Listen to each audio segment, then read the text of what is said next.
ตาเนทลบลือปาตพูดกายเกลียดไดริเตเทเลสโคปอวกาศจับบานปาตพูดแบบนี้เลยปฏิเมฆผ่านใด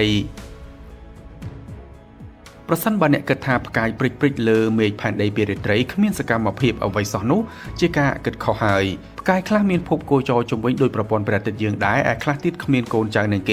ขณะพกายแยกมวยจำนวนเมียนเพียบปุกันโจดอนดัดเพลิงโดยเจียบีเทลจูเชียดามนึ่งประปอนพกายมวยได้ยืงไอเมื่อคืนบานบ่งการเนื้อปาตะพูดปีเสมวยแบบได้เปรมัดคลาดำดงเจียมันได้ทลบบานดังลื่นหนุหลายนู่คือพกายเกลีย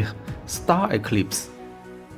ปัจนาปาตพูดกายกรีปัจจเมียนแมนให้ปาตพูดนู้เติบแต่เติบบานองการอาซาบัญเจจิตทำไมกาปีเปียกันดาแคมากราชนำปีปอนมาภัยประมวยในท่าเติบบานสังเกตเคยโดยเทเลสโคปอวกาศเอาไว้ได้กันแต่ปีเสคือประปอนกายได้การเมียนปาตพูดกายกรีนุไอเอายืงเมื่อเคยหนึ่งพเนจเลือปฏิเมพันใดเปรตไตรแต่มาดองโดยสถัดในขนมดารานิโกตราโกหรือเดอะดราก้อนการปัดมันโดยเอาไว้ได้จึงเมื่อเคยการในนี้มันเซอร์คอปีพกายแยกกระหอมบีเคลชูสนุหลายโดยพกายโดยได้เติบบานเรียบรอบในขังดามอัตบอนนี้เมียนชโมธาอัลฟาดราโกนิสหรือทูแบนจีพิษาอารับเมียนในถาซัดปูทมให้ก็เติบบานเกสกอลทาจิดาราขังเจืองนอร์ทสตาร์ออกกาเชียงบูนป้อนปรำปีโดยชนะหมกหายหรือเนื้ออมลงเป๊ะได้เอซิบบานจับรามก่อสร้างปราสาทพีระมิดปีดำบงระบงหมกมาแล้วประสันบาเมือเตอร์แพนตีในดารานิกอตราโกหรือดารานิกอเนียนุกายอัลฟาดราโกนิสสถัดในตรังดับบอลกันตุยเนียแต่มาดองให้วิจิปกายพลือบอมพอดลำดับเลบุนในขนมดารานิกอตราโกนุเอาไว้ได้กรมดาราไปตูปีโบราณมันอาจนึกสมันดอนนุคือกายอัลฟาดราโกนิสมันแม่นจีบกายตัวโดยประตัดเยืองหลายใต้วิจิปกายพลูบานารีสตาร์ซิสเต็มได้มีนกายปอซอจำนวนปีโกจอจมวิงเคลียตะวันตะมกนู่คืออัลฟาดราโกนิสเอหนึ่งอัลฟาดราโกนิสบีสำหรับกายเอมีนตุ่มห่มทมหนึ่งปนลือคลั่งเจียงบีใต้ประสันบาเมื่อปีพบผ่านได้ยืงแต่ลือเมฆธรรมดายืงหนึ่งเคยปุเวียโดยจีบกายหมดดวงปนนอปรุกลมเลียดระเวียงกายเอหนึ่งบีคือตรำแต่เชียง60 เลียนกิโลเมตรปีเคลียเชี่ยมาชมขณะจำไงระเวียงกายแต่งปีผ่านได้ยืงคือตรงปีรอยจัดเตใบรอยชนำปนเลือนเนาะดำน้าในปาตพูดไก่เกลียปัจนาเนเปลได้พกายแต่งปีโกจอจงวิงเคลียตะวันตะมอกนูเวียนหนึ่งมีนอากาศได้พกายมวยอาจมาบัดบังวัดตะเมียนระบบพกายมวยเตียดมันเอาเทเลสโคปปีผ่านได้เมื่อเคยนูเองโดยปาตพูดนี้ยังอาจหาถาพกายเกลียหรือ Star Eclipseได้อากาศเมียนล้างในเรียงรอ50 ไงมาดองในปีเวลีหรือพบผ่านใดขณะเทเลสโคปอวกาศบานจับบานปาตพูดแบบนี้ตั้งใต้ปีอำลองชนำปีป้อนดับประบุนหมกมาแล้วยงตามการสังเกตโดยเทสได้ตระบานฟื้นล้างประมาณปีไงจบเนียจำพวกกายพลูอัลฟาดราโกนิสนู่ยืงไอดังทาการถอยจบบนลือเวียบานการล้างบันติกเนื้อเปลได้ปาตพูดกายกรีระเวียงเอหนึ่งบีนู่ขาดลางไฮวิมินระยะเปลตรงมวยเมา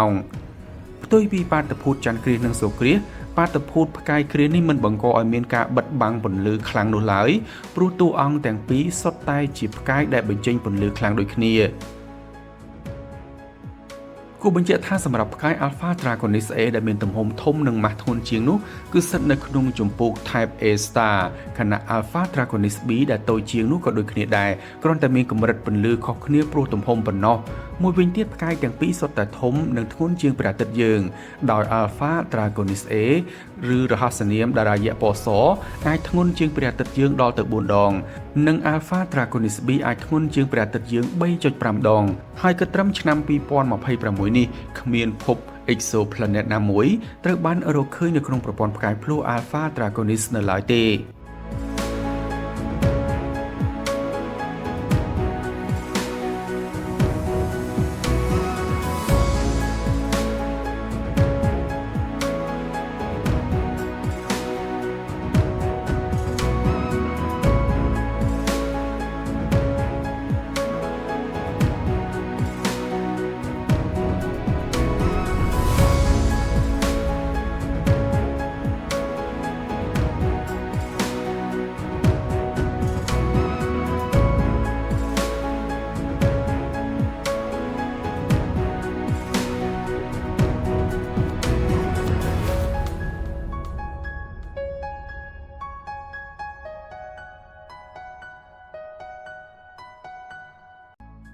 លទ្ធផលសិក្សាផ្លូវការ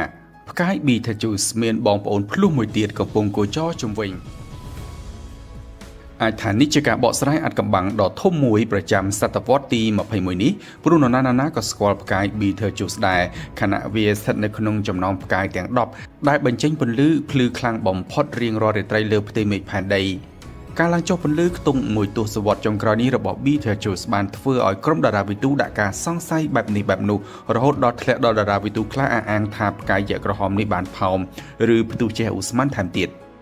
មិនបាច់វែងឆ្ងាយច្រើនទេដោយនៅថ្ងៃទី22ខែកក្កដាឆ្នាំ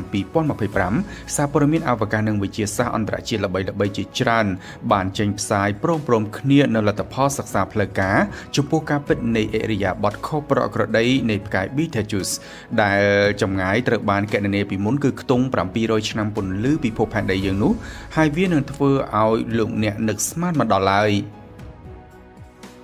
សម្រាប់លទ្ធផលសង្កេតថ្មីដោយក្រុមអ្នកវិទ្យាសាស្ត្រនៃមជ្ឈមណ្ឌលស្រាវជ្រាវ AIMS របស់អង្គការ NASA ដោយប្រើប្រាស់ Telescope Gemini របស់ខ្លួននោះពួកគេបានរកឃើញថាផ្កាយ Betelgeuse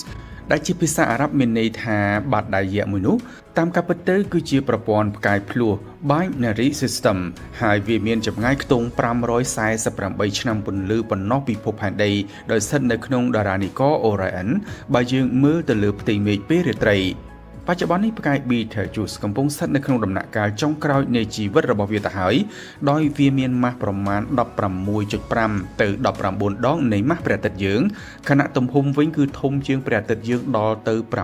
764ដងនិងមានអាយុប្រមាណតែ10លានឆ្នាំប៉ុណ្ណោះនេះជាលើកទី1ហើយដែលក្រុមអ្នកវិទ្យាសាស្ត្រអន្តរជាតិចំណាយពេលសិក្សាលម្អិតខ្លាំងទៅលើផ្កាយ Betelgeuse ហើយលទ្ធផលចេញមកពេលនេះមានភាពប្រកបប្រជាជាងមុនឆ្ងាយណាស់រំលឹកអំពីព្រឹត្តិការណ៍ឡើងចុះពន្លឺមិនប្រក្រតីនៃផ្កាយ Betelgeuse នៅក្នុងការចាប់បានបាតុភូតនៃដំបូងក្រុមតារាវិទូបានសង្កេតឃើញផ្កាយ Betelgeuse បង្ហាញអាការៈចម្លែកខុសពីផ្កាយដទៃព្រោះតែនៅសុកក៏មានការថយចុះពន្លឺរហូតដល់ទៅ 35% ដែលប្រការនេះធ្លាប់ត្រូវបានក្រុមអ្នកវិទ្យាសាស្ត្រសន្និដ្ឋានថាបង្កឡើងដោយការផ្ទុះជះនៅធូលីនិងឧស្ម័នចេញពីផ្កាយ Betelgeuse ហើយវត្ថុធាតុទាំងនោះក៏ហុំព័ទ្ធជុំវិញផ្កាយយក្សក្រហមនោះដែលបានធ្វើឲ្យពន្លឺវាចាស់ចេញទៅកាន់ទីអវកាសថយចុះបន្ទាប់មកហេតុការណ៍ចម្លែកមួយទៀតបានកើតឡើងនោះគឺការថយចុះពន្លឺចំនួន2ករណីមានដូចជាការថយចុះពន្លឺរៀងរាល់400ថ្ងៃម្ដងនិងការថយចុះពន្លឺនៅក្រោយរយៈពេល6ឆ្នាំម្ដងសម្រាប់ការថយចុះពន្លឺ400ថ្ងៃម្ដងនោះគឺជាព្រឹត្តិការណ៍សំខាន់ដែលត្រូវបានគេរកឃើញថាបង្កឡើងដោយចលនាកញ្ជ្រោលនៃផ្ទៃក្នុងរបស់ផ្កាយ Betelgeuse នោះផ្ទាល់យ៉ាងណាក៏ដោយយើងធ្លាប់បានឃើញការសន្និដ្ឋានមួយដែលប្លែកខុសគេកាលពីខែធ្នូឆ្នាំ2024ដែលបានអះអាងថាផ្កាយ Betelgeuse ទំនងជាមានដៃគូមួយទៀតឬយើងហៅថាប្អូនភ្លោះរបស់វានោះឯងការរកឃើញប្អូនភ្លោះរបស់ Betelgeuseការវិភាគអំពីវត្តមានផ្កាយភ្លោះនេះហើយទើបបានធ្វើឲ្យរឿងរ៉ាវកាន់តែស្មុគស្មាញនិងគួរឲ្យចាប់អារម្មណ៍ខ្លាំងឡើងហើយនៅទីបំផុតក្រុមអ្នកវិទ្យាសាស្ត្រនៃមជ្ឈមណ្ឌល AIMS របស់អង្គការ NASA បានធ្វើការសង្កេតបម្រែបម្រួលពន្លឺលម្អិតលើ Betelgeuse ដោយប្រើប្រាស់បណ្ដាញ Telescope Gemini ជាលទ្ធផលពួកគេបានរកឃើញដៃគូមួយទៀតរបស់ Betelgeuse ដែលមានម៉ាស់រហូតដល់ទៅ 1.6 ដងនៃម៉ាស់ព្រះអាទិត្យយើងហើយផ្កាយប្អូននោះមានគម្លាតពី Betelgeuse ខ្ទង់ 4AU គឺ4ដងនៃចម្ងាយរវាងផែនដីនិងព្រះអាទិត្យឬស្មើនឹង150លានគីឡូម៉ែត្រគុណនឹង4ដែលស្មើនឹង600លានគីឡូម៉ែត្រប្អូនភ្លោះ Betelgeuse នោះត្រូវបានដាក់ឈ្មោះឲ្យថា Sivaha ដែលជាតារាពណ៌សលាខៀវដោយវាគោចរមួយជុំផ្កាយនោះដោយប្រើប្រាស់ពេលប្រមាណ76ឆ្នាំនៃពេលវេលាលើភពផែនដីយោងតាមការសិក្សាបឋមផ្កាយ Sivaha ស្ថិតនៅក្នុងជំពូក F-type ដែលមិនទាន់វិវត្តទៅជាផ្កាយដោយព្រះអាទិត្យយើងនៅឡើយទេព្រោះវានៅក្មេងនៅឡើយបើយោងទៅលើប្រភេទរបស់វាប៉ុន្តែមើលទៅវាមិនអាចមានឱកាសរីកធំធាត់ខ្លាយជាផ្កាយដោយព្រះអាទិត្យយើងឡើយហើយបញ្ហាធំបំផុតនោះគ្រប់គ្នាទំនងជាបានដឹងរួចហើយហើយអ្វីផ្កាយ Betelgeuse មានអាយុខ្លីម្ល៉េះគ្រប់គ្នាប្រកាសជាបានស្ដាប់ចំណុចខាងលើនេះរួចហើយដោយផ្កាយយក្សក្រហម Betelgeuse ទើបមានអាយុ10លានឆ្នាំប៉ុណ្ណោះតែបែរជាជិតឈានដល់ទីបញ្ចប់ទៅវិញ បើធៀបនឹងព្រះអាទិត្យដែលអាយុគ្រប់ 10,000 លានឆ្នាំទើបអាចឈានដល់ទីបញ្ចប់នោះផ្កាយ Betelgeuse គឺអាយុខ្លីជាងព្រះអាទិត្យយើងឆ្ងាយជាទីបំផុតហើយចំណុចនេះគឺបណ្ដាលមកពីប្រភេទរបស់ Betelgeuse នោះឯង Betelgeuse ស្ថិតនៅក្នុងជំពូកតារាមហាយក្សក្រហម Red Supergiant ដែលមានឈ្មោះជាផ្លូវការថា Alpha Orionis ផ្កាយប្រភេទនេះមានទំហំធំតែម៉ាស់មិនសូវធ្ងន់ដូចរូបរាងវាទេដូច្នេះការដុតចំហេះរបស់វាមានល្បឿនលឿនខ្លាំងមែនទែនដោយអ៊ីដ្រូសែនរបស់វាបានដុតអស់យ៉ាងលឿននិងកំពុងនៅសល់តែអេលីយ៉ូមប៉ុណ្ណោះដែលនៅបន្តដើរតួនាទីសំខាន់នេះជាហេតុធ្វើឲ្យ Betelgeuse មានអាយុខ្លីបំផុតគូបញ្ជាក់ថាផ្កាយ Betelgeuse ត្រូវបានគេព្យាករណ៍ថានឹងផ្ទុះឬយើងហៅថា Supernova នៅរយៈពេល100,000 ឆ្នាំទៀតបើគិតតាមពេលវេលាលើភពផែនដីហើយវានឹងក្លាយជាស្នូលផ្កាយឬតារាណឺត្រុងមួយវិញប្រសិនបើព្រឹត្តិការណ៍ Supernova នោះកើតឡើងមែននោះប្អូនភ្លោះរបស់ផ្កាយនេះគឺ Sivaha ប្រកាសជាគ្មានឱកាសរីកធំធាត់ទៀតទេគឺនឹងត្រូវដុតកំទេចទាំងរស់ក្រុមតារាវិទូនឹងមានឱកាសសង្កេតនិងសិក្សាលើផ្កាយ Sivaha ម្ដងទៀតនៅពេលវាគោចរមកដល់ទីតាំងដែលអាចឲ្យយើងសង្កេតបាននៅក្នុងខែវិច្ឆិកាឆ្នាំ2027